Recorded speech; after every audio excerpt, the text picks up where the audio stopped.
عثمان غنی پر پابندی لگ گئی کہ وہ نماز بھی آ کر نہیں پڑھا سکتے، نہ پڑھ سکتے۔ میں کہتا ہوں خلیفۃ المسلمین ہی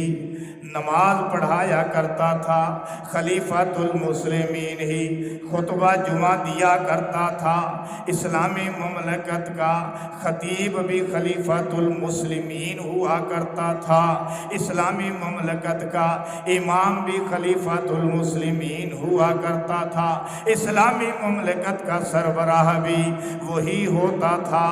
جو کہ جناب خلافت کی کرسی پر فائز ہوتا تھا، جو فرائض امامت سے باخبر ہو اور فرائض عدالت سے بھی باخبر ہو، وہی مسلمانوں کا خلیفہ ہو سکتا تھا۔ لیکن آج تو گنگا الٹی بہنی شروع ہو گئی ہے،